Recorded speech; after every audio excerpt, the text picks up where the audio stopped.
Hello everyone, and welcome to Classic Gaming Today, where we take a look at the gaming experiences of the past through the eyes of the present. I am your host, Tony, and today we're going to look at Super Mario Kart, a kart racing title developed and published by Nintendo, released in 1992 for the Super Nintendo Entertainment System. We're going to talk about that title in just a couple minutes, but first, as is customary, just a little bit of housekeeping up front. This is episode number 38. I am excited to be here. I hope all of you are as well. If you'd like to reach out, let me know how I'm doing, provide comments, feedback, suggestions, or just talk about classic games and technology in general, I would love to hear from you, and there are a couple of ways you can reach out. I do have an email address, which is classicgamingtoday@gmail.com, and I also have a Twitter account with the handle @classicgamingt. So feel free to reach out, shoot me a note. I am legitimately interested in having the discussion. For anyone who may be new, welcome. I just want to take a brief moment to go over the anatomy of an episode because, for the most part, every single one of our episodes follows a very similar format and structure. We will always start by talking about the history of the game in question, the historical context, how was the game made, why was the game made, and then we move into a pseudo-review kind of section. And I say pseudo-review because it's not like we assign a quantitative value to games. We don't give it 5 stars, we don't rate games on a 1 to 10 kind of scale, but we do talk about every single game from several different perspectives. We look at the graphics. How does the game look? The sound and music. How does the game sound? The narrative and or story, if the game has one, playability and controls, and overall feel. What does it feel like to play the game today versus when it may have been released 20, 30, 40, maybe even longer ago? And we do all of that to reach a verdict as far as how well the game holds up today. And to do that, we assign each game to one of several categories. At the very top of our list is the pantheon of classic gaming. If a game reaches the pantheon, you know it is that darn good. It is a certifiable classic. You should play it today, even though it may have been released many, many years ago. It is one of those titles that you cannot miss. Just beyond the pantheon are our golden oldies. These are still really good experiences. I still highly recommend that you play them, especially if you have particular nostalgia for the game or you enjoy the genre in which the game lives. Absolutely, you should play these games. They are highly recommended. Not quite pantheon level, but still really good experiences nonetheless. Beyond the golden oldies, we reach our mediocre mentions. This is where we start getting into the games that I can't really recommend to the broader population. You may still have a good time if you enjoy the genre in which the game lives, so by all means, if you feel like it, go for it, but I cannot recommend these games to the general population. They are either a little bit aged beyond what we would like, or they may have had a couple of issues in their original design. And beyond the mediocre mentions, we reach the footnotes. These are the games that are best left in the annals of history. I have played them, so you don't have to. I cannot recommend anybody play these titles today. They have either aged incredibly poorly, or they may not have been all that great to begin with. With that out of the way, we're going to start talking about the game of the day. That is Super Mario Kart.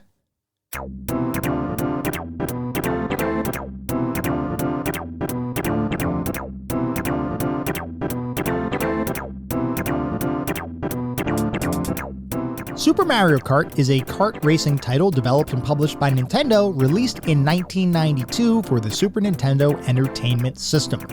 Before we can talk about Super Mario Kart, we have to take a step back and look at the release of the Super Nintendo Entertainment System itself, or Super Famicom in Japan, as well as some of the brand new technology that Nintendo was hoping to deliver with their new 16-bit console.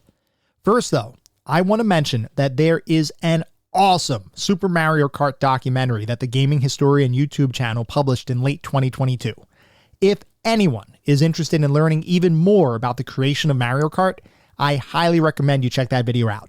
It certainly helped me to fill in some blanks in my own research. Anyway, I think it goes without saying, but most new console launches are a pretty big deal, especially in the late 80s and early 90s, where the console wars were particularly cutthroat. Every single company releasing a new console was out to prove their console was the one that consumers should purchase above all others. Nowadays, the major consoles have a relatively similar set of capabilities that they all enable in some form or another, with only some disparity between Nintendo and their focus on fun and portability versus Sony and Microsoft's focus on raw power and technical specifications. But in the early 80s and 90s, the gap between consoles was considerably wider, and this extended not only to hardware, but to the games available on each console as well. When the Super Famicom, or Super Nintendo, released in 1990 in Japan and 1991 in North America respectively, Nintendo was entering a market where other 16-bit systems had already been released by competitors. NEC had their PC Engine, or TurboGrafx-16, which, although not a true 16-bit system in all respects, still had much higher graphical capabilities than 8-bit systems of the time. And Sega had their Mega Drive, or Genesis, which was a true 16-bit system in both graphics as well as processing capabilities.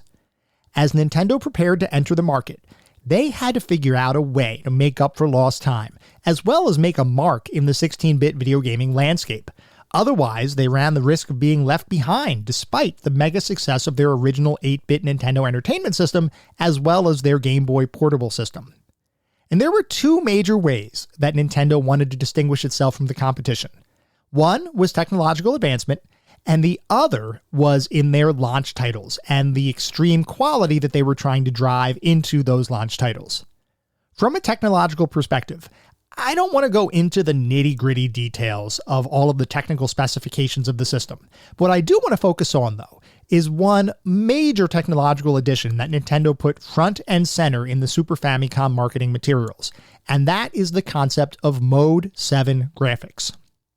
When the Super Famicom was being engineered, it was determined that the system would have 8 different so-called graphics modes for use on the system, governing how graphics, sprites, and backgrounds would be displayed on the screen. Mode 7 is pretty much the only one that gets any sort of attention whenever you talk to gamers from the 90s, or even when you read published articles from back around that time, because the effect was so different than what had come before. Recall from our Star Fox episode that the Super Famicom, in its default configuration, has no real 3D graphics processing capabilities. The system was designed almost exclusively for two-dimensional graphics and worlds, with three-dimensional capabilities only really possible via add-in chips included on specific cartridges' PCB boards, like the Super FX chip. But Nintendo devised a way to create a pseudo-three-dimensional effect using its base console, by using a combination of perspective correction and image stretching, along with a bunch of linear algebra to transform images and the way that they'd be displayed on the screen. Nintendo could make it seem like the player was experiencing a 3D environment, even though the system itself was only using two-dimensional images. That, in a nutshell, is what Mode 7 is. It takes a single background image, it performs a bunch of image transformation operations on it, and then ultimately stretches and scales the image so that from certain viewpoints, the game would appear to be rendering a three-dimensional landscape, complete with an actual horizon and the appearance of image depth, meaning you could effectively walk into an image as though you were navigating a world. Now, retrospective analysis of Mode 7 recognizes that the technology was amazing at the time, but also recognizes that it doesn't necessarily hold up quite so well from a visual perspective when looked at through a modern lens. It's not like true three-dimensional visuals were playing on a Super Nintendo system. It was, for all intents and purposes, a cool graphical trick. Regardless, the fact remains that Nintendo pushed Mode 7 hard, and really saw it as a discriminator when compared to competing consoles of the time. Because of that, they knew that they wanted to include Mode 7 visuals in their launch titles, primarily as a way of demonstrating a key selling point of their new console. For the Super Famicom, there were 2 launch titles that Nintendo was readying for the market. One was the latest release in the incredibly popular Super Mario series, entitled Super Mario World, while the other was a brand new futuristic racing game whereby players could race around gigantic tracks at breakneck speeds while attempting to beat their opponents to the finish line. That game was F-Zero. Launch titles for a new system, especially in this era of video game consoles, were a big deal, much more so than what we see today. The simple fact is, the rate of game releases in the late 80s and early 90s was dramatically lower than what we've become accustomed to. After whatever launch titles a company would queue up, you might be lucky to have a handful of additional titles release over the next couple months. It's not as though there weren't options, it's just that the options were pretty slim, which meant that a console's launch titles often needed to be good enough to hold gamers' attention for at least a month following a console's release. Because of that, companies would often task their best designers with creating these critical games, and for Nintendo, that meant Shigeru Miyamoto and his team of talented creators at Nintendo's Entertainment Analysis and Development Division, or EAD. We've talked about Miyamoto before, but for those who may need a refresher, Shigeru Miyamoto is perhaps the most well-known and respected game designer in the entire world, having been responsible for the creation of countless games and franchises that remain popular to this day, such as Mario, Donkey Kong, and Zelda, just to name a few. As the Super Famicom was nearing its launch, Miyamoto was tasked with assuming production responsibilities for both Super Mario World and F-Zero, and over a period of 15 months, the team at Nintendo's EAD worked on both titles, until eventually both would release concurrently with the Super Famicom system on November 21st, 1990. As the latest in the Super Mario series, Super Mario World had a ready-made audience salivating at the possibility of experiencing an advanced 16-bit adventure starring the mustachioed plumber, and Miyamoto and the team didn't disappoint, with numerous technical and gameplay enhancements evolving the Mario formula, including the introduction of Yoshi, a number of new power-ups, and an interconnected world with a variety of secrets and hidden exits that gamers spent countless hours searching for. F-Zero, by contrast, was a brand new intellectual property, and it was this title that was really designed to demonstrate what Mode 7 graphics were all about. In F-Zero, the player would choose from one of 4 racers, each with their own attributes, and would take their chosen character and race across several tracks, all in the hopes of coming in first and beating the competition. Players would have a behind-the-vehicle view of the action, with effectively a heads-on perspective that created a sense of depth that just hadn't been possible on home consoles before. Gamers loved it, and many people consider the title to be one of the best games of all time. Despite the acclaim it received, the development team wasn't 100% happy with the game, primarily for one reason. Because of the speed of the game and the size of the tracks, the experience was restricted to a single player only, meaning there was no multiplayer capability in the title. It was strictly a solo affair. The team couldn't spend too much time lamenting that limitation, though, because there was yet another title Miyamoto was producing, scheduled to release around a month after the Super Famicom's release. This was yet another game designed to demonstrate the power of Mode 7 graphics, only this time via the creation of a more realism-driven flight simulation experience as opposed to the breakneck futuristic racing of F-Zero. That game was Pilot Wings. Pilot Wings would feature a variety of flight-based activities, including piloting a light airplane, skydiving, hang gliding, helicopter rescue missions, and rocket belt flights. In all instances, Mode 7 graphics were used to create a sense of scale and three-dimensionality that really made it feel like you were traversing an actual world rather than simply a two-dimensional screen in a video game. Similar to Super Mario World and F-Zero, Pilot Wings was very well received by both gamers and critics. The EAD team had succeeded in delivering 3 hit titles, all released within 1 month of each other. 1991 saw the team continue to work on high-quality titles for the Super Famicom, and by extension, the Super Nintendo system, as they released both a port of the popular computer city management title SimCity, as well as the next title in the Legend of Zelda series, A Link to the Past. The team was simply firing on all cylinders. Every single release was a mammoth home run. With such success comes even greater expectations, and the EAD team was now faced with the prospect of what their next game should be. As the team began deliberating on what to do next, they looked at their recent works, and they recalled that F-Zero, while an undeniable success, was still a bit of a disappointment insofar as the experience wasn't able to be made into a multiplayer title. So, it was decided that the team was going to try their hand at creating another racing title in a similar style to F-Zero, using Mode 7 graphics, albeit with the ability to allow for split-screen multiplayer racing. Now, I mentioned before that F-Zero created a sense of speed unlike what had previously been experienced on home console releases, and one of the reasons that the team was able to do that was because each individual track was absolutely massive, at least in terms of Super Famicom capabilities. That track size was pretty much a requirement for the insane speeds the game would display. The fact that each track was gigantic meant that the team could afford to have cars move at a faster speed while still, at the same time, allowing players to be able to control the vehicles without too much difficulty, since any turns would be telegraphed far enough away that you could still maintain speed without requiring split-second maneuvers. Maintaining that speed and those track sizes would have been impossible for the Super Famicom to do for two players at the same time. So, the team knew that in order to create a two-player racing title, they'd have to make the game design, at least in terms of world size and speed, much simpler. The question was, how to take a traditional racing kind of experience and slow it down without making the game a dull experience. As design began on the game, Miyamoto asked various individuals from across EAD to begin working on the title. Recognizing that he'd need people with some pretty strong Mode 7 experience in order to make this new game a reality, he assigned members of the teams that had previously worked on both F-Zero and Pilot Wings to begin collaborating on this new game, eventually tasking two individuals, Tadashi Sugiyama and Hideki Kono, with co-director responsibilities.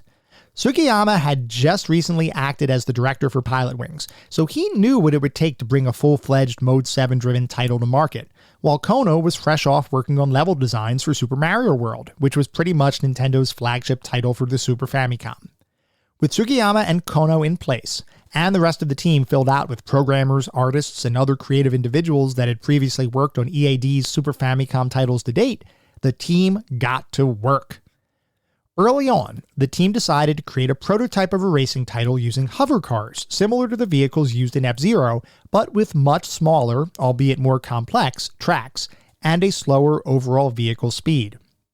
This, however, just didn't have the right feel, according to the team. It was almost like there was a disconnect.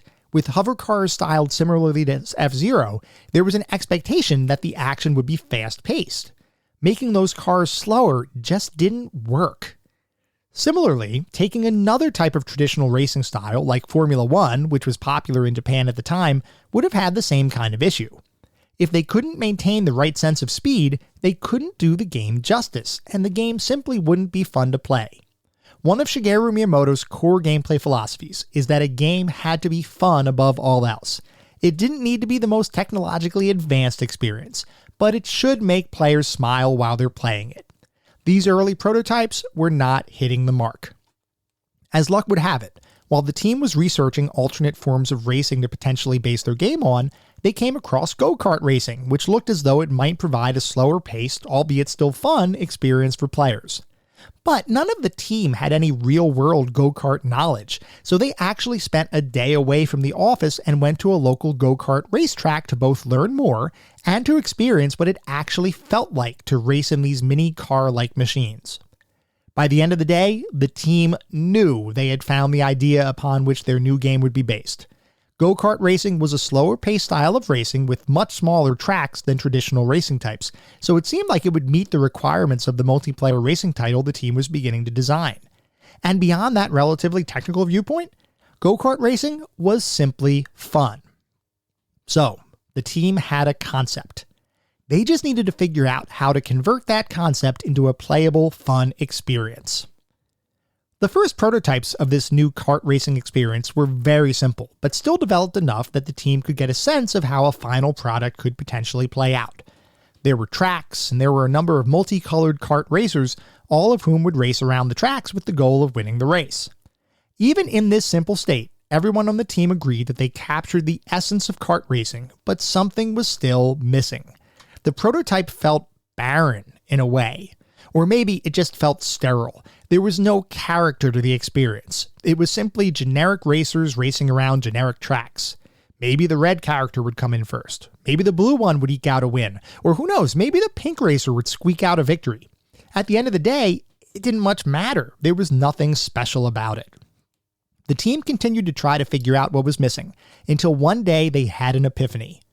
What if, instead of generic racers, they replaced those racers with characters that players would be familiar with from prior Nintendo titles?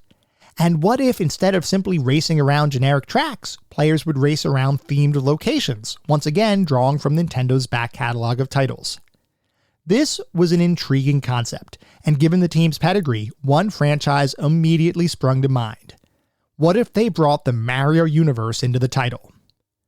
Artists quickly mocked up several Mario characters as kart racers and reloaded the prototype, and everyone realized this was it. This was the special sauce that would turn their future kart racing title into something to be remembered.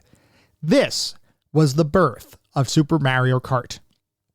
With renewed vigor, the team continued working on the project, and now that they had decided to use Mario and his friends, and sometimes enemies, as the basis of the racing experience, they had an opportunity to inject even more of that Mario magic into the title. Drawing inspiration from their prior work, each racetrack in the game, which would eventually cover 20 different courses, would be themed after various lands and biomes from Super Mario World. These courses would be split up amongst a number of championship cups, with each individual collection of courses consisting of 5 separate races. While each individual track would be full of twists and turns, their overall length was relatively short, and most lap times for each course were well less than 20 seconds. The reason for that, like we talked about, was the desire to include multiplayer racing in the title. In order to add 2-player gameplay, the team split the gameplay screen horizontally, with Player 1's view taking up the top half of the screen and Player 2's view taking up the bottom half of the screen. Interestingly, despite the fact that you might play the game as a single player from time to time, the screen remained split horizontally. In single-player mode, the bottom half of the screen was repurposed to either display a map with each racer's relative position shown on it, or a rear-view mirror that allowed you to see who was attempting to pass you. I don't know if that was a technical limitation or simply a design choice, but it was interesting to me that the split screen existed regardless of whether you were playing a single-player or a 2-player game. The act of controlling each of the racers in the game would be a critical piece of the overall package, as a poorly controlling game can sap the fun out of the entire experience. To address the controls, the team went through a number of iterations, oftentimes with minor adjustments between each version, until they eventually settled upon a mix of realistic, to a degree, driving physics with some additional elements added in to help make the game more fun. Rather than simply drive around a track, racers could jump, which added a bit of additional strategy to the races, as doing so while going around a tight turn could allow you to maintain speed, or at least not lose as much speed as you otherwise would by applying the brakes. This evolved to include not just jumping, but a more advanced technique called the power slide, which was akin to drifting in other racing games, but made a bit simpler to pull off in this particular title.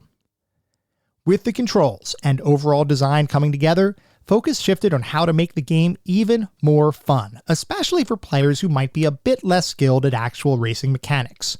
The thought was, delivering a straight-up racing game would be okay, but for players who may not be that proficient at racing titles, it might not be that fun if they didn't have a reasonable chance of winning. So, the team decided to add various items and power-ups to the game, skewing the probability of good items appearing in favor of individuals who may be near the back of the racing pack. These items, in some instances, could literally change the outcome of a race almost single-handedly. They added a degree of chaos to the mix and created a situation where almost anything could happen, making it so that a racer was never truly 100% out of a race. If they got the right item, the tides could effectively turn on a dime. The task of composing the game's music would fall to Soyo Oka, a female musician who had previously worked on several Nintendo titles, including Pilot Wings, under the tutelage of Koji Kondo, who you may remember was the original composer for both Super Mario and The Legend of Zelda, amongst many other titles. Oka's task was to create a series of tracks that captured the whimsy of Mario-based themes while at the same time creating music that would feel appropriate for a racing title. That likely sounded like a strange combination at the time, but it was critical in being able to sell the idea of a Mario-based racing game. With items, driving controls, music, and the overall theme and tracks finally coming together, Super Mario Kart was shaping up to be a brand new, fun take on the racing game genre. But Shigeru Miyamoto still felt like something was missing. Everything in the game up to this point was solely about competing for first place. Whether you were playing a multiplayer Grand Prix mode, head-to-head racing between you and a buddy, or trying to best the computer as a single-player racer, the focus was always the same. Place first, win the cup. Miyamoto thought there was a need for a different kind of mode focused on pure one-on-one competition, where the goal wasn't necessarily to race, but was more about playing more directly against your opponent in a non-racing kind of setting. The concept became the foundation for the game's two-player battle mode, where you and a friend, or soon-to-be enemy, would each choose a character and use various items to attempt to deplete your opponent's shields. Spread across several tracks designed specifically for this mode, players would jump, shoot, and ram their way to victory, and I gotta say, from personal experience, some of the most fun times in gaming that I have had around this time were playing battle mode with my brother. It was pure carnage, chaos, and above all, unbridled fun. With that final element in place, the game was finally ready for the public, and Super Mario Kart would release on both the Super Famicom and Super Nintendo within days of each other in late summer 1992. Critical response to the title was pretty much universally positive, as critics declared the game's combination of graphics, music, and overall gameplay to represent the pinnacle of game design, with many publications naming it to their best games of the year and, in later years, best games of all time lists. The game would prove to be a commercial success as well, with nearly 9 million copies sold worldwide, good enough to rank as the fourth highest selling Super Nintendo game of all time. Beyond the release of the actual title, the significance and impact of Super Mario Kart would be far-reaching.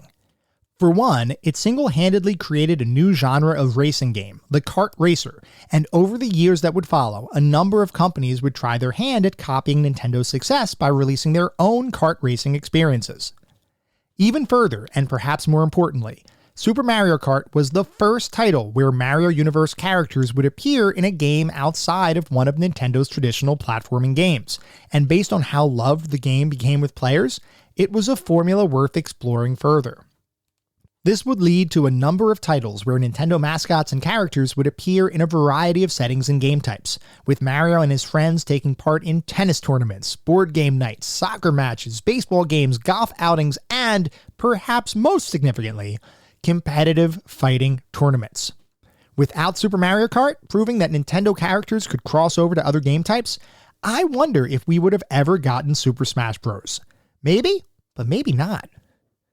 Beyond the various crossover titles that would come out, Super Mario Kart itself would evolve into a long-running series that has graced pretty much every Nintendo console to date, while also making its way into modern arcades as multiplayer racing cabinets. While pretty much every aspect of the game has expanded and evolved over time, the fact remains, they all still have the same core foundational gameplay loop that Super Mario Kart put in place over 30 years ago. Super Mario Kart is a rare landmark achievement in gaming, a title that both influenced and impacted not just Nintendo, but the gaming industry at large. Nintendo's EAD team succeeded in releasing yet another blockbuster hit, and with Mario Kart, the team delivered a game that would resonate with players for decades to come. There's a reason why Mario Kart still exists today. The very first game in the series set the bar incredibly high, and even though it was released back in 1992, it still has modern-day relevance and respect amongst the gaming community. And the legacy of Mario's first racing title will be one that persists for countless years to come.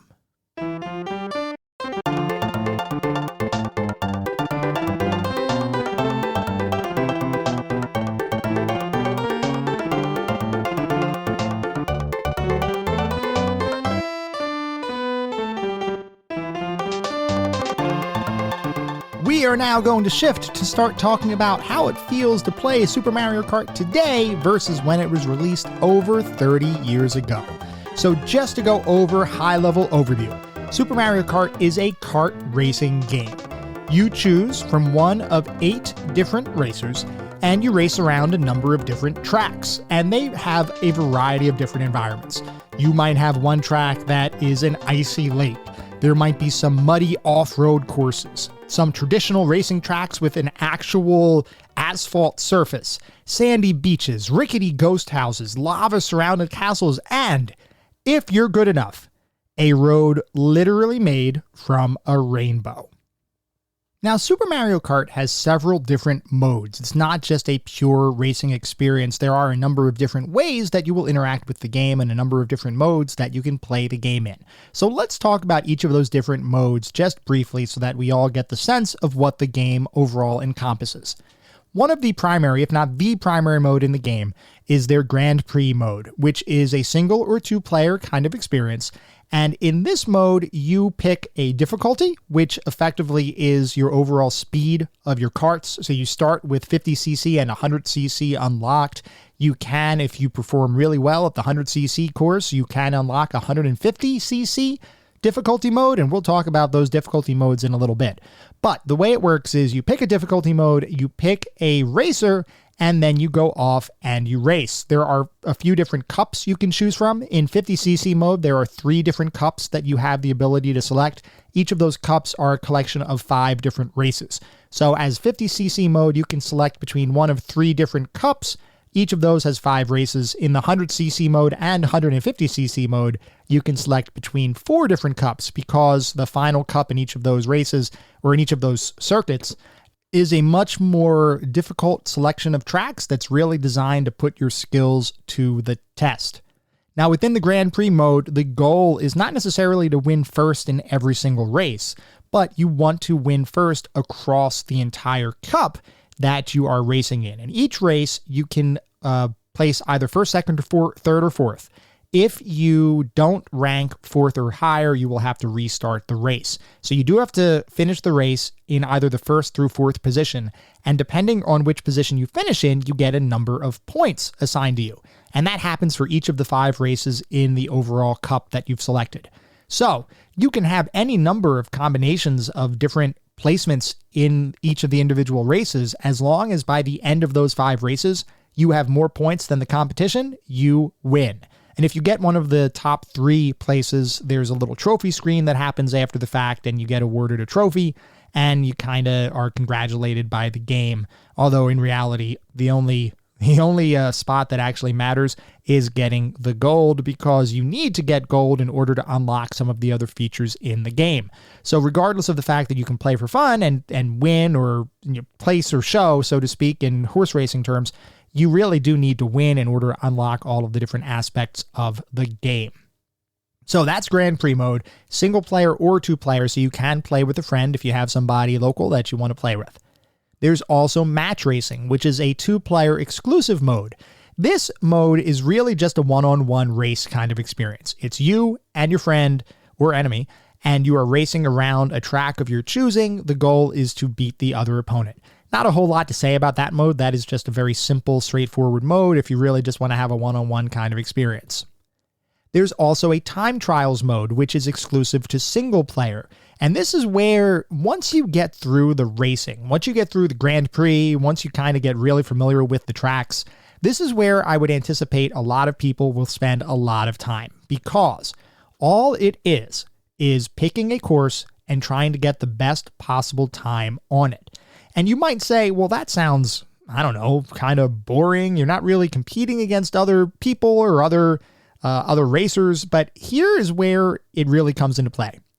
In the Grand Prix mode, and we'll talk more about the specific aspects here, it is chaotic. There are a number of racers. You can bump into them. They can bump into you. They can knock you off the course. There are items flying all around. There are a lot of different elements that can happen that can make you not perform as well as you can, that are entirely outside of your control. Time trials gives you a effectively closed off environment for you to truly test your skills and to measure yourself simply against yourself. Now, it would have been great if there were things like the internet and online multiplayer back when Super Mario Kart were originally released, because then you'd be able to compare lap times and overall times for different courses with a broader community very easily within the constructs of the game. Of course, that was not the case, but there are online communities even today where you can look at your time trials and you can compare your times against other expert players and try to kind of rank yourself amongst the broader community. So the time trials is actually the mode that most likely has the longest longevity at this point, simply because it is something that is truly and purely skill-based. You don't have all of the different chaotic and miscellaneous elements that could potentially affect your race results or affect your ability to complete a race. It is purely you against the course, and your skills will win the day. So that's the time trials mode. Once again, I think that is probably the mode that's going to get the most attention for people who are playing this game beyond its initial release, and certainly people that are playing the game today. I would imagine most of them are playing time trials versus just competing against the computer in Grand Prix, though that can be fun as well. And then the other mode that I want to talk about a little bit, because from my perspective, this is one of the most fun modes in gaming ever, is the battle mode. This is a 2-player mode. And the way this works is you and a buddy pick your character, and then you enter into specially designed courses specific to battle mode. You each have 3, it's kind of like balloons that float around you. And your goal is to deplete the other character's balloons and therefore win the match. And let me tell you about this one. This is incredibly chaotic, but insanely fun. You ride around on these courses, and they're basically symmetrical kinds of courses where some of them are square, and it's not like a racetrack, so to speak. But you navigate around these areas, and you pick up various items from the question mark blocks that are on the ground. And depending on what items you get, you have to try to attack your opponent. And some of the items, like the red shells, they will seek out the opponent directly, but others, you have to actually aim them. And when both players are trying to kind of drive away from each other or driving towards each other, and almost like a chicken kind of scenario, it is insanely fun. This was just one of those things where I played probably more battle mode in Super Mario Kart when I was younger than any other mode in the game. Today, for this podcast, I did not have the opportunity to play battle mode because I don't have a ready-made player 2 at the moment that I could enjoy that with, but I did heavily enjoy that when I was young, and this is another one like time trials that I could see people just playing ad nauseum even today because it is just fun and it is something that really doesn't get old. So those are the overall modes that are in the game. There's also a lot of different aspects to the overall design of the game, and I think we should talk about each one in some degree of detail. So let's start by talking about the various racers included in the game, because this was really one of the aspects that drove a lot of the experience back when it was released. So you have 8 different characters that you can choose from. You have Mario and Luigi, you have Toad and Koopa Troopa, Princess Peach and Yoshi, and Donkey Kong and Bowser. Each of those characters has a set of hidden attributes that govern how well they perform across various racing characteristics, like acceleration, handling, and top speed. As an example, Bowser and Donkey Kong might have the highest top speed, but they would also have the slowest acceleration. Toad and Koopa Troopa might have great handling, but they're otherwise slow racers and can be knocked around the course by heavier racing characters, and so on. So all of these characters have different attributes that govern how well they will perform in a race. And the game is designed in such a way that there are character pairs who share the same attributes, meaning not every single one of those 8 individual characters are truly distinct. Mario and Luigi, as an example, they perform the same regardless of who you control. Their only difference really is the way they look, and in some cases, which items computer-controlled racers have access to. And we'll talk about items in a little bit. Now, each character can technically win any race, though there is a bit of a learning curve from my perspective associated with the slower accelerating characters like Bowser and Donkey Kong. The reason being that if you bump into an obstacle or a wall, you lose all of your speed, which makes it difficult to get back in the race. Now, there are some ways you can kind of mitigate that, and more skilled players will be able to do various maneuvers that both avoid hitting obstacles and maintain a high speed, regardless of what's happening on the tracks, as well as there's actually a move where you can jump at the right time as you're about to impact an obstacle, and you don't actually lose speed, you just bump off or careen off in a different direction, which is, once again, a pretty advanced skill in the game. But somebody just starting out, just starting to play the game, is not necessarily going to have those skills. So that's why I say the learning curve is a little bit higher for those characters. You probably want to have a pretty strong sense of how the racing in the game works before you start tackling Bowser or Donkey Kong or any of those slower accelerating kinds of characters.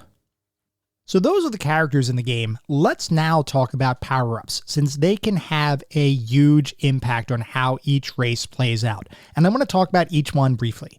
So you have a green shell. The green shell is pretty much a very standard kind of power-up. You can shoot the shell forward or you can drop it behind you. it basically shoots in a single direction. Whatever direction it is that you're aiming, it will move in that direction. There's no homing ability or anything like that. It just shoots. It can bounce off of walls, and sometimes I know myself, I would shoot it at somebody, I would miss, it would hit a wall and then bounce right back and hit me, which made me curse everything in the world. But it is still somewhat useful if you can get close enough to the racer in front of you to shoot the shell and actually have it hit them. But it kind of has limited use beyond that, other than driving or adding a little bit of additional chaos to each individual race. You also have a red shell. This is much more useful because the red shell is effectively a homing missile. It will attack whatever player is immediately in front of you in a race, or in battle mode, it'll just go right after your opponent, which is kind of awesome. The red shell is incredibly useful, and it's one of those things where you can use it if you're further back in the racing pack, but where I find the best use of the red shell is right as you're in second place, as you're entering the final lap of a race, because, and we'll talk about the rival system in the game in a few minutes, but what you want to try to do is mix up the computer-controlled characters that are near the top of each of the races, because that makes it so that your points, hopefully, are going to be so much so that by the time you get to the fifth race, you basically can win by just placing fourth. You don't have to worry about winning that race. If you can do that, then you're kind of golden for that final race. So the red shell is incredibly useful. You also have a mushroom, which is effectively just a power boost. It's an accelerator boost. So a lot of times if you're on a straightaway and you know that there's a turn far enough ahead, you can use this. That really does give you a nice boost of speed.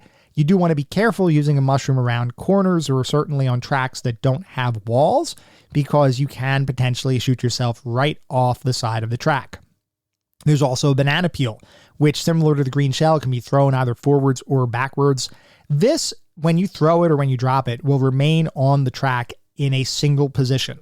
So a racer has to literally race over the banana peel in order to be affected by it.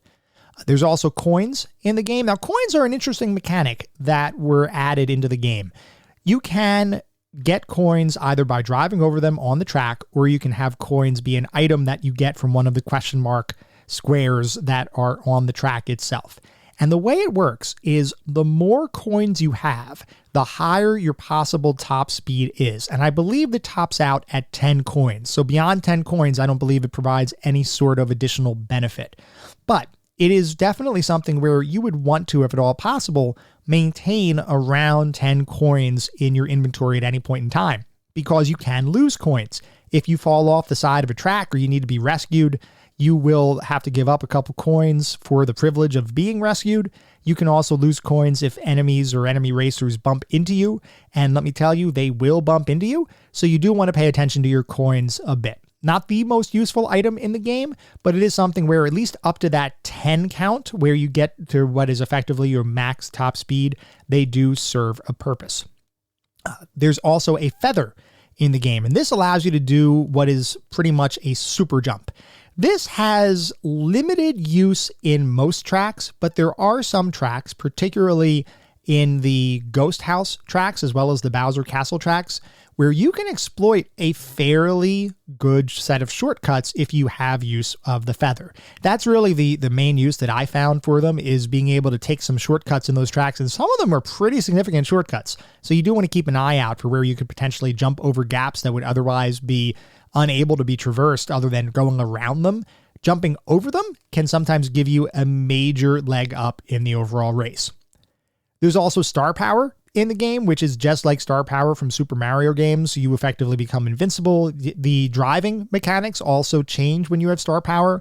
You have much greater acceleration and much greater control of your kart when you get star power, which I will say is a little bit of a mixed bag as far as the benefit. If you're racing on straightaways or pretty standard kinds of courses, it definitely helps.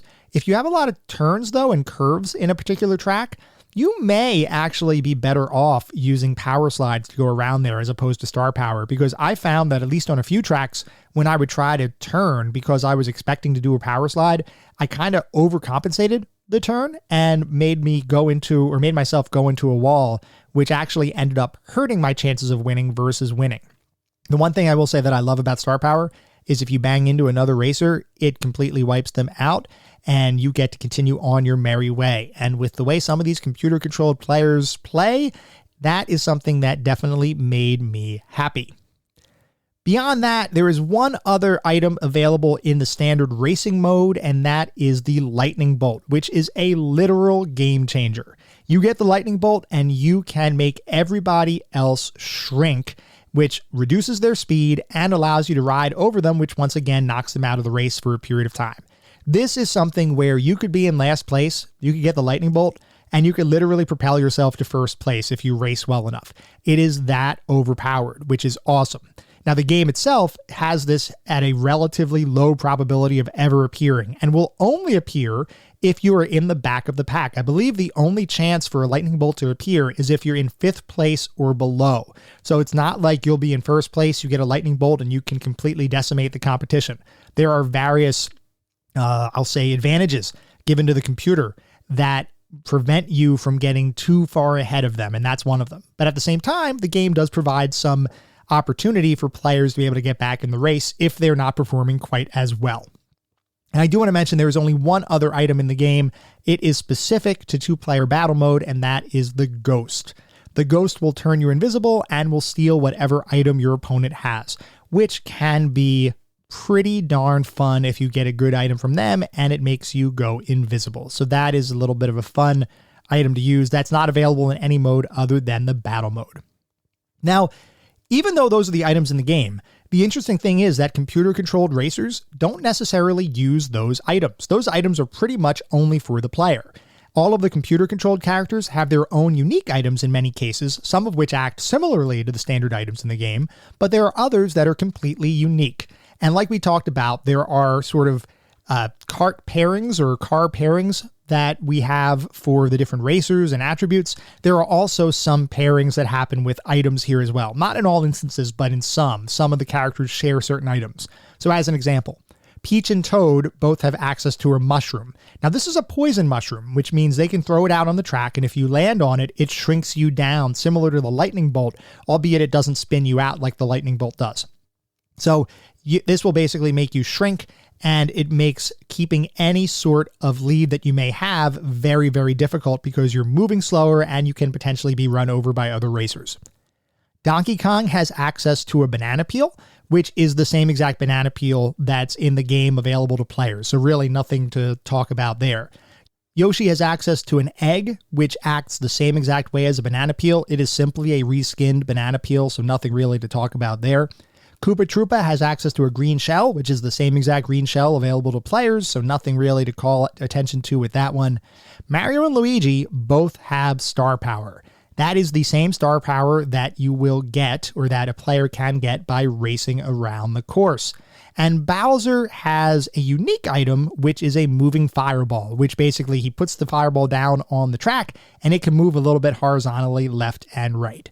Now, that doesn't sound like it'd be that big of a deal. It sounds like they're using some unique items, but a lot of items that come directly from the normal items that are in the game. The thing is, because computer-controlled characters are not actually picking these items up from the game world, they have, once again, some advantages over players. And one of the advantages is they have an unlimited supply of their special item. They can literally use them at will. The only time they cannot use them is if you're in the first lap of a race. At least that's what I noticed. I have not noticed a computer-controlled character using their special item in the first lap of any race I've been on. Once you hit the second lap, though, you better be ready. And at later difficulties, this becomes absolutely insane, and we will talk about that in just a little bit. So before we move into the more specific aspects of the game, like graphics, sound, and narrative, I do want to take a look at what the back of the box says, because as you all know, I love taking a look at the back of the box. I love reading about how different companies marketed their products and how they really tried to sell those products to you as consumers, especially around this era of gaming, because it's not like we had YouTube to look up gameplay videos. It's not like we necessarily had a ton of magazines that went into in-depth reviews to try to sell the items, although they did exist. But a lot of times, if we were in a video or computer game store, the decision as far as how or why to buy something, or if we would buy something, was driven almost entirely by how the box looked. Did the box look cool? Did the back of the box tell us a good story? If so, we're probably going to pick up the game. So, for Super Mario Kart, the back of the box says, Ladies and gentlemen, start your engines. The Super Mario Go-Kart Park is open for fun. Master the unique driving styles of Mario, Luigi, and the Princess. Drag with Donkey Kong Jr., crash with the King of the Koopas, lock fenders with Yoshi. You can race head-to-head with a friend or against the computer in great split-screen Mode 7 graphics. Do you have what it takes to win the Gold Cup in the challenging Star Circuit? It's as much fun to drive as it is to win. Feel like a bit less speed and a lot more strategy? Take a crack at the battle mode. In 4 different maze-like courses, you'll use Koopa Shells, Banana Peels, Superstars, and other wacky weapons to burst your opponent's target balloons and triumph. And then a couple of bullets. 2 games in 1, Mario Grand Prix and Battle Mode. 8 familiar characters, 20 different tracks, 3 different skill levels, and battery-backed memory saves your best times. So that is what the back of the box says, and I've got to say that would have sold me. There are also some images of the game, which if I were looking at this back when it was released, I would have thought, holy cow, those are the graphics on a Super Nintendo. Sign me up. So we're now going to start talking about the more specific aspects of the game. We're going to start with graphics. For a 16-bit Super Nintendo title, this looks really, really good. Even today, I think the Mode 7 graphics really made the game feel advanced. While playing the game, you would never really think, oh, this is just a cool 2-dimensional graphics trick. It looked like what you would expect a racing game to look like, and it worked. Colors were all vibrant, animations were smooth, and there was no slowdown at all, or at least nothing that was worth remembering. Pretty much everything looked good. I will say that the rearview mirror has a much lower level of graphical fidelity than the rest of the game, which I can completely forgive given even that was a fairly advanced design and implementation for the time in which the game was created. Otherwise though, the game looks really good. But I should note that even though the Mode 7 graphics in the title look great, they don't totally hold up under scrutiny if you take a more critical view of the title. Meaning, if you go out looking for issues, you can certainly find them. But if you're simply playing the game, I doubt anyone would come away thinking it looked anything other than a solid 16-bit title. Moving on to the sound and music, I want to preface this by saying, I believe Soryo Oka had a pretty steep challenge when composing the music. How do you take traditional, very well-known Mario themes composed by Koji Kondo and make your own equally great sounding music in a completely different genre than what had come before? The answer to that question, we now know, is to hire Soryo Oka, who absolutely knocked the music out of the park. I love this soundtrack. Every musical piece feels perfect, and if I didn't know better, I would have simply assumed Kondo composed all these tracks. Nothing felt out of place at all. Every single song felt like it belonged in the Mario universe and stood alone as quality compositions in their own right. My personal favorite is the theme that plays when racing on beach tracks, which I think is a perfect combination of laid-back tropical cool with just a hint of speed. It is simply perfect. Sound effects are similarly well designed and really capture the feel of being in Mario's world, albeit on go-kart tracks as opposed to traipsing about the Mushroom Kingdom. Not a single complaint about the sound effects or music. They enhance the enjoyment of the game, and I love everything about them. Moving on to the narrative and story, there really isn't any story here, and I don't believe there's any true explanation given as to why all of these various characters have gotten together to race go-karts against each other. That being said, it doesn't really matter. This is a racing game. We don't need an epic story here. And honestly, a story in the game probably would have felt a little weird. So no story to speak of, but also no complaint about that fact. Moving on to the playability and controls, there's a lot to talk about related to the overall playability and the controls of the game, because even though the game appears simple at first glance, there is a surprising amount of depth here. You have your typical controls for steering your vehicle around the various tracks, using the D-pad for steering, the B button for acceleration, and the Y button for your brakes. The A button allows you to use items that you can pick up, and the left and right shoulder buttons are used to make your cart jump. Steering, acceleration, and braking work pretty much the way you would expect. There is a way to time your acceleration at the start of the race to receive a boost, which I thought was nice, though if you mess up the timing by pressing the accelerator too soon, your wheels will spin out, which is not so nice. For the most part though, regardless of how the race starts, you can recover. The real nuance and strategy of the game, however, comes with how you use your jumps while racing. By default, if you jump as you're going around a turn while keeping your accelerator down, you'll enter into a slide that will attempt to maintain speed while cornering around the turn. This, however, oftentimes results in you skidding off the track entirely unless you ease up on the accelerator. If you hold your jump button, however, you can go into what feels like a more controlled slide, and if you steer just right, or more accurately countersteer, you can emerge from a slide right where you want to be on the track and without any loss of speed. This skill set, the whole power slide countersteer thing, is absolutely unessential for the normal difficulties, meaning the 50cc and 100cc speeds. But if you master them early, that makes you a much more proficient racer and simplifies your ability to beat your opponents. That skill set, though, becomes almost required at the 150cc speed, which is unlocked after you beat the Special Cup in 100cc mode. If you want to beat the ludicrous difficulty of the upper tier mode, you need to get really good at power sliding. Otherwise, I honestly don't know how you would win. Actually, you know what? This might be a good time to talk about difficulty in the game, since it does affect the overall playability of the title. So difficulty in Mario Kart, and we talked about this a little bit, is assigned based on the speed of your kart. 50cc is the easiest and is a nice introduction to the game. There are 3 cups available in that mode, and the Special Cup, which is kind of the hardest collection of tracks, isn't able to be unlocked here. In 100cc mode, you get a nice step up in challenge, but it is still doable with a bit of practice. That mode has the same 3 cups as the 50cc mode, with the addition of a Special Cup that, if you finish with a gold medal, will unlock 150cc mode. And 150cc mode is absolutely brutal and will make you want to throw your controller for hours on end until you eventually get proficient enough to simply compete with the computer. Note, I said compete rather than beat, because there is absolutely no guarantee you will win the gold here despite how well you race. For those of you who love every single aspect of the game, I want to warn you, this next section might feel a little rough, but please bear with me. There are some things we need to discuss about why I believe this game, at the highest difficulty settings in particular, is designed to be a somewhat unfair experience, at least in the single-player Grand Prix mode. So first, let's talk about a core design mechanic of the game. Karts can and will bump into each other.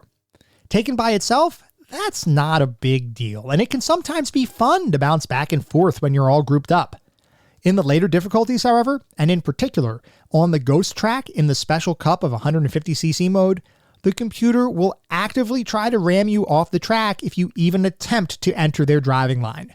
And heaven forbid if you fall off the track, because you get placed back on the track right on the racing line and right near the edge of the track, which means if Bowser ends up racing behind you, he might just knock you off the track again right after you got placed back on the track. It can be comical, but it can also be incredibly frustrating. Second, let's talk about each computer-controlled racer's use of weapons. It is just brutal. They constantly use their special weapons, and they have impeccable aim. I want to talk to you about one example of this, and one that literally made me shake my head and laugh a little bit before I started to cry. I was racing on the Ghost track of the Special Cup in 150cc mode. And I was playing as Toad, which meant that Peach was going to be my rival, because there are rivals effectively in this game. So I was racing on that track, and as I'm racing around the track, Peach is constantly throwing her poison mushroom at me, which if I get hit by it would shrink me down and make it much more difficult to maintain my position. I had managed to avoid the mushroom for 3 or 4 of the laps. I was doing pretty well. And there was one point in the race where I decided I got the mushroom, the special power mushroom that gives you extra acceleration. And I thought to myself, you know what? I'm going to use this. I'm going to get even further ahead, and I am just going to leave the rest of the competition in my dust. So I hit the accelerator on the power mushroom. And wouldn't you know it, Peach timed and aimed her throw perfectly so that it would hit me right as I moved out of my acceleration, meaning she anticipated my accelerator move. She threw the mushroom and landed it smack dab in the middle of where I was aiming. It was absolutely one of those experiences that just made me want to punch a wall. It was so irritating because I'm winning this race, and it is very difficult. 150cc mode is very difficult. I was winning, and then I got hit with this mushroom, and then of course what ends up happening is either Peach or Donkey Kong rode over me and knocked me out of the race, and then everybody else came up, and then I got placed back on the race and got knocked off the side, and basically what was a first place race turned into a last place race, and I got really, really irritated at the computer. Very irritated. The other thing with that is that the computer controlled players never attack each other. They only attack you. So if you see an item on the track, it's not because they're trying to go after each other. Those were items that they had left there because they were trying to decimate you. The other thing is they can jump over obstacles and weapons that you fire at them with an insane degree of skill. They basically have constant access to use the leaf. You can't jump over any items, but they can jump over items whenever they want. And there have been times where I was literally right behind an enemy or a racer, and I fired a shell, and literally split-second accuracy, split-second timing, they hit their jump, and the shell just races right past them, and they just continue. They don't lose any speed. They just continue racing around the course like nothing even happened. And I'm like, no, I fired the shell.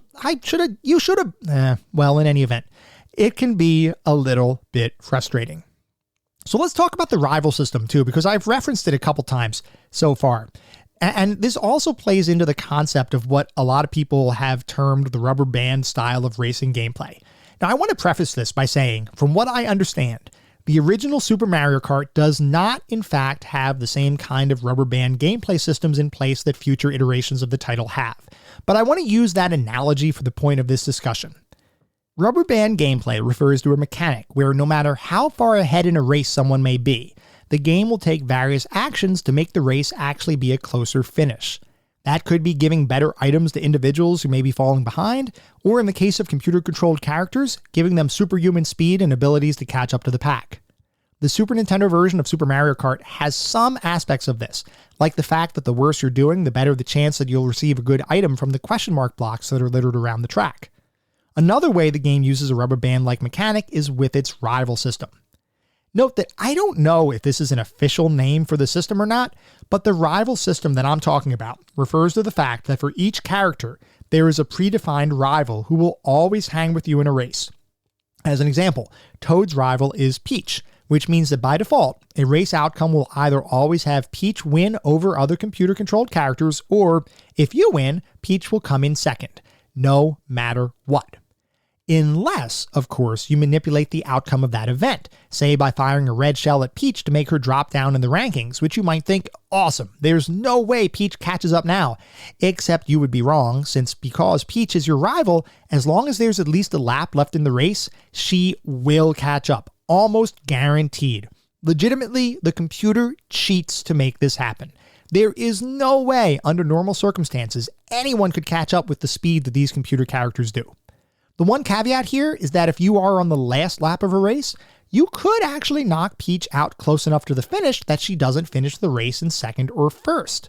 If that happens, the racer who comes in second, or first if you end up not winning the race, will become your new rival and will have the same supernatural abilities that Peach once had. On 150cc difficulty, this means that every single race is a race for your life. It is constant tension and constantly needs you to watch for the cheating computer. It feels like no matter what you do, you are never truly solely in control of your own destiny. I know that was part of what the team was going for with how they designed the items into the game, but the computer on the hardest difficulty goes well beyond what this core mechanic should enable. Now, I do recognize that computer artificial intelligence at this point wasn't terribly advanced, so I'm assuming the reason the computer is given such advantages is because there wasn't a way to program the computer to actually be smart and act more like a human player to create true difficulty. So instead, artificial difficulty was inserted. I get it, but it doesn't mean I have to like it. And when you combine all of those, as well as some really tricky and narrow track designs with a ton of obstacles, like, say, the first track in the Special Cup of the 150cc mode, Donut Plains 3, you have a recipe for a situation where the ante to even stand a chance at winning is incredibly high and partially driven by luck. That all said, you can develop your skills high enough to offset those challenges, and I did in fact beat the 150cc mode fair and square after hours upon hours of practice. Even now, around a week after I beat the game, my left thumb is actually still numb from using the control pad and racing the title. I may have actually injured myself, but I did do it after many hours of practice, although I would be lying if I said it wasn't a frustrating, hair-pulling experience. Now, regardless of all of that and all of those critiques, the game still plays really well. It's just that there are some aspects of the experience that are designed in a more frustrating rather than fun way. So how did it feel overall to play the game? Even after all of that negativity, and you might think that if I'm being this negative about certain aspects of the game, that it wouldn't feel all that great to play. But the reality is, the game is an absolute joy to experience. The best way to explain it is that the game is simply fun. It doesn't matter what mode you're playing. It's just fun, and it looks, sounds, and controls great, even today.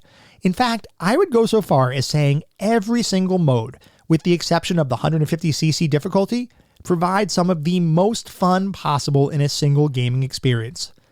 But I have to say that the 150cc difficulty, and specifically the special cup of that mode, present such an insane difficulty, some of which is purely artificial, that I can't in good conscience recommend everyone to attempt that particular challenge. As a purely optional challenge mode, it doesn't really take away from the core experience of playing the game, but it is an aspect of the game that shines less brightly than everything else in the title. So overall, what is our verdict on Super Mario Kart? Regardless of any complaints I've mentioned, which once again were mostly focused on an entirely optional challenge difficulty level, Super Mario Kart is absolutely an entry into our pantheon of classic gaming. It distills the racing experience into a fun, chaotic affair that brought a smile to my face almost from beginning to end, and its influence on future games is undeniable. Super Mario Kart is one of those classic games that must be experienced, and for that reason, it belongs in our pantheon of classic gaming.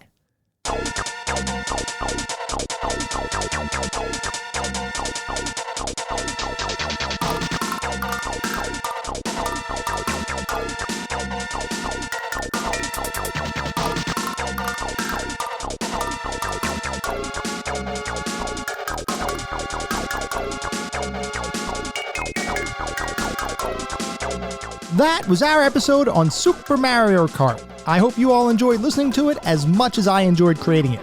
If you'd like to reach out, let me know how I'm doing, provide comments, feedback, suggestions for future episodes, or just talk about classic games and technology in general, I would love to hear from you, and there are a couple of ways you could reach out. I have an email address, which is classicgamingtoday@gmail.com, and I also have a Twitter account with the handle @classicgamingt. So feel free to drop me a line if you feel so inclined. I am definitely interested in hearing what you all think. Before we sign off the week, I do want to mention that our next episode is going to be focused on Secret of Evermore. So if anybody has any particularly fond or not so fond memories of that experience, please let me know. At the same time, I recognize you're likely listening to this podcast on any number of podcast aggregation engines, and if you feel so inclined, it would be great if you could leave me a review. This is not about bolstering star counts. It is not about trying to harvest a bunch of 5-star reviews, though if that happens, awesome, that means we're doing something right. No, this is really all about gathering the feedback necessary to make this the best possible podcast it can be. The only way to do that is to gather feedback and make sure that any gaps are addressed and we are hitting the mark with what everybody wants to listen to. We gain new listeners every single day. This has been an awesome experience. I have loved having this podcast and communicating with all of you. And if you would feel so inclined to let me know, make sure that we're doing the best possible thing we can do, it would be greatly appreciated. We'll be back in around a week with our next episode focused on Secret of Evermore. Until then, remember, sometimes the games of the past are just as good, if not better, than the games of today. Goodbye, everyone.